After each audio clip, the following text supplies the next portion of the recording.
नमस्कार। जयतु भारतः GST and other laws discussion and analysis के आज के अंक में आपका स्वागत है। भारत सरकार ने एक नोटिफिकेशन जारी किया है जिसके द्वारा कुछ ई कॉमर्स ऑपरेटर्स का कुछ पीरियड के लिए इंटरेस्ट माफ कर दिया है। भारत सरकार ने यह नोटिफिकेशन नंबर 8/2022 सेंट्रल टैक्स दिनांक 7 जून 2022 जारी किया है। यह नोटिफिकेशन सेक्शन 50 और section 148 of the central goods and services tax act 2017 के अंतर्गत जारी किया है, जिसके अंतर्गत कुछ टैक्स पेयर्स जिनका विवरण नीचे टेबल के कॉलम 2 में दिया है, उनको फॉर्म GSTR 8 फाइल करना था, लेकिन कुछ महीनों के लिए वे GSTR 8 फॉर्म समय अनुसार फाइल नहीं कर पाए थे, फिर भी उनको इंटरेस्ट का रेट नील लगेगा। इस प्रकार का इस नोटिफिकेशन के द्वारा प्रावधान किया है। यहाँ पर यह जो टेबल दर्शाया है, इसमें class of registered person electronic commerce operator having the following goods and service tax identification number who could not file the statement under subsection 4 of section 52 of the said act for the month of December 2020 by the due date due to technical glitch on the portal but had deposited the tax collected under subsection 1 of section 52 for the said month in the electronic cash ledger। ये जो निम्नलिखित tax payers हैं जिनका GST identification number दर्शाया हुआ है, उन्होंने दिसंबर 2022 का रिटर्न वे टेक्निकल ग्लिचेस के कारण से पोर्टल पर फाइल नहीं कर पाए थे, लेकिन जो भी टैक्स उन्होंने कलेक्ट किया था, TCS जिसे हम बोलते हैं टैक्स कलेक्टेड एट सोर्स, वह उन्होंने जमा करवा दिया था। तो उस केस में यह जो फर्स्ट जो सीरियल नंबर है वह दिसंबर 2022 के लिए है।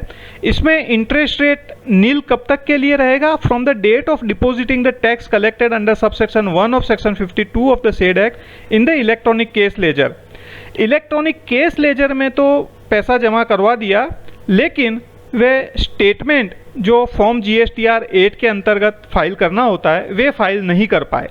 तो ये टैक्स पेयर टेक्निकल ग्लिचेस के कारण से रिटर्न फाइल नहीं कर पाए, लेकिन कैश उन्होंने इलेक्ट्रॉनिक केस लेजर में जमा करा दिया था। हालांकि रिटर्न फाइल नहीं करने के कारण से वह डेबिट नहीं हो पाया था, फिर भी उस पर इंटरेस्ट नहीं लगेगा।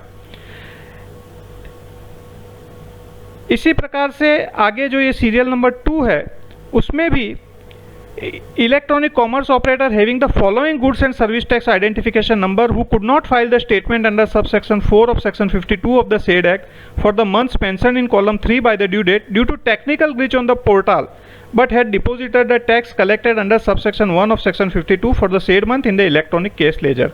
इसमें एक से ज़्यादा महीनों के लिए है, सितंबर 2020, अक्टूबर 2020, नवंबर 2020, दिसंबर 2020 और जनवरी 2021।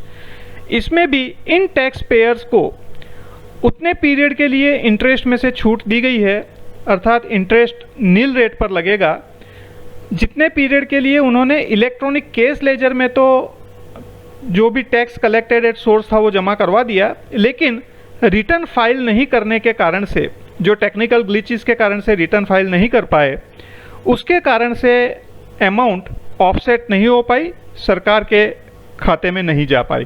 तो ये इतने टैक्स पेयर्स ये सीरियल नंबर 2 में हैं। यहाँ पर एक जो सवाल आता है कि सेक्शन 148 के अंतर्गत क्लास ऑफ रजिस्टर्ड पर्सन्स के लिए कोई भी प्रोविज़न किया जा सकता है। यहाँ नोटिफिकेशन के प्रारंभ में भी यही लिखा गया है कि hereby notifies the rate of interest per annum to be nil for the class of registered person mention in column 2। और ये जो कॉलम 2 है, इसमें भी क्लास ऑफ रजिस्टर्ड पर्सन्स ही बताया है। हालांकि जो डिटेल हम देखते हैं तो उसमें कोई क्लास बताने की बजाय कुछ इंडिविजुअल टैक्स पेयर्स जिनका GST IN नंबर यहाँ पर दर्शाया हुआ है, उनके लिए यह प्रोविज़न किया है। तो क्या इस प्रकार से कुछ GST नंबर के लिए यदि प्रोविज़न किया हो तो इन्हें क्लास ऑफ रजिस्टर्ड पर्सन कहा जा सकता है या नहीं, वह भी एक सवाल उपस्थित होता है।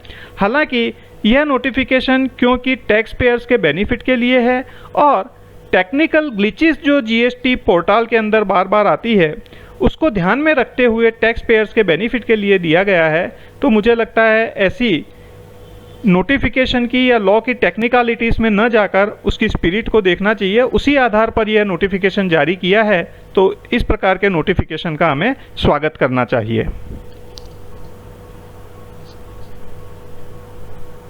यहाँ पर honourable high court of Gujarat ने special civil application number 5629 of 2019 के केस में जो एक निर्णय दिया था उसके बारे में भी चर्चा करना आवश्यक समझता हूँ।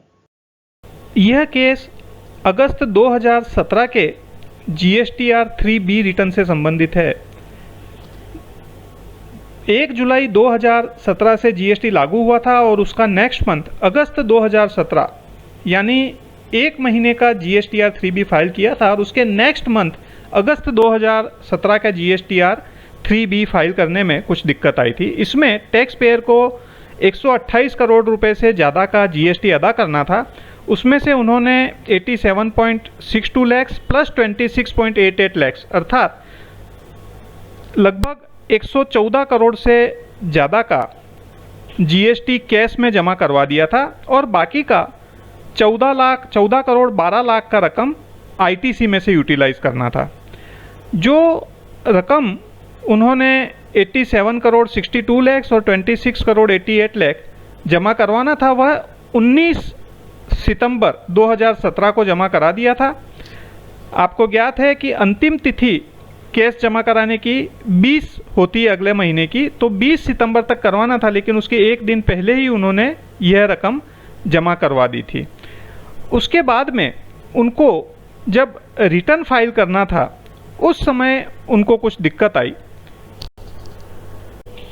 टैक्स पेयर को जो कैश में अमाउंट जमा करवानी थी वह तो 19 सितंबर 2017 को ही करवा चुके थे, ITC भी अवेलेबल थी, इसलिए ये टैक्स पेयर अगस्त 2017 का फॉर्म GSTR 3B फाइल करने की कोशिश 20 सितंबर 2017 को करते हैं। लेकिन कॉमन पोर्टल प्रॉपरली काम नहीं कर रहा था क्योंकि 20 सितंबर अगस्त का रिटर्न फाइल करने के लिए अंतिम तिथि थी और ज़्यादा वर्कलोड के कारण से GSTR 3B फाइल नहीं हो पाया और पिटिशनर के जो प्रयास थे वे असफल रहे।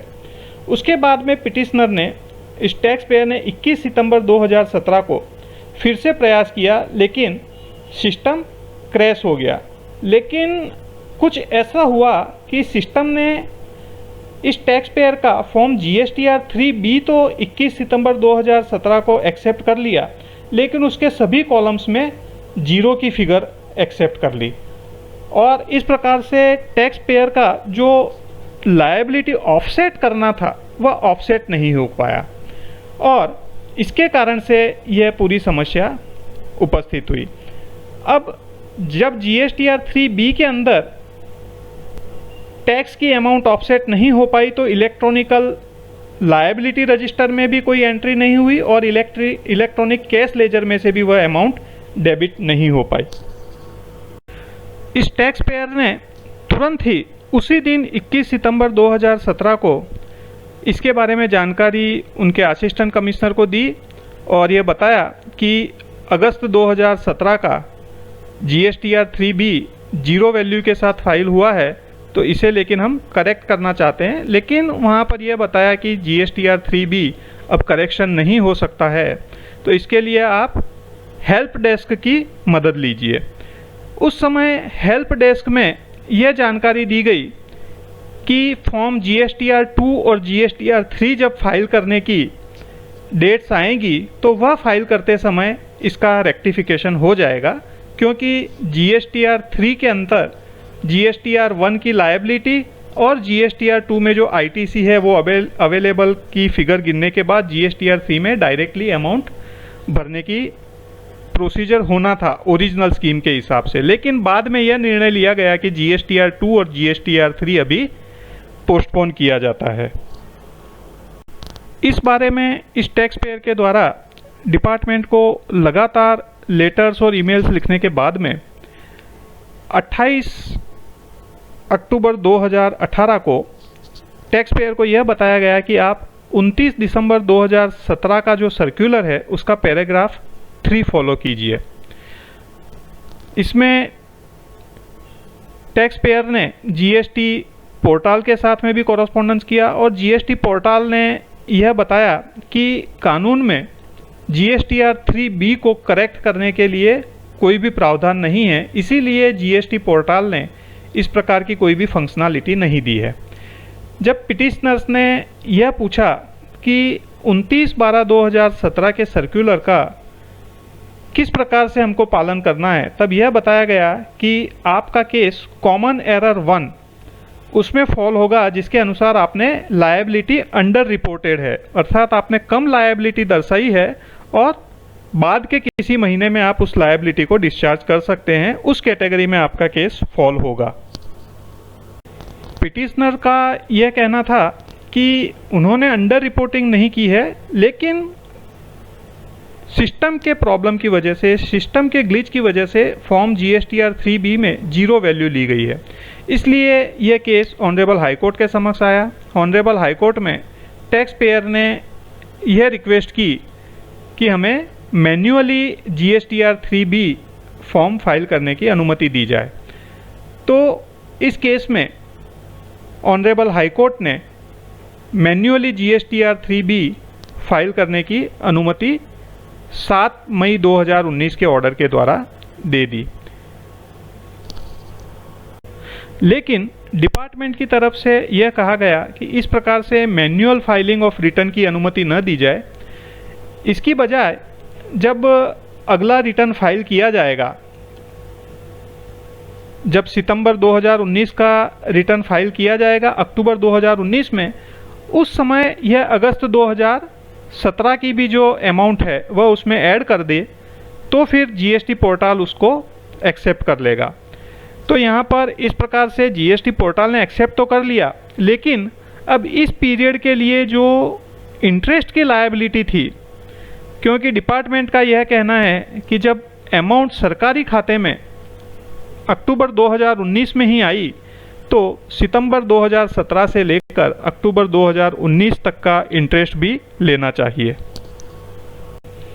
ऑनरेबल हाई कोर्ट ने ऑब्जर्व किया कि यह जो 114.51 करोड़ कैश में जमा करवाना था वह तो जमा करा ही दिया था, हालांकि वह इलेक्ट्रॉनिक लायबिलिटी रजिस्टर में एंटर नहीं हो पाया था और इलेक्ट्रॉनिक कैश रजिस्टर में से डेबिट नहीं हो पाया था, जो टेक्निकल ग्लिचेस की वजह से था।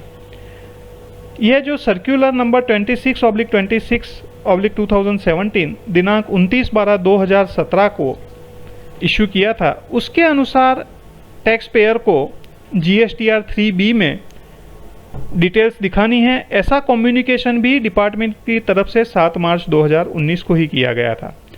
तो इन सब के अनुसार यह हो गया कि लगभग 1.5 साल के लिए 18% का इंटरेस्ट टैक्स पेयर को भरने की नौबत आ गई।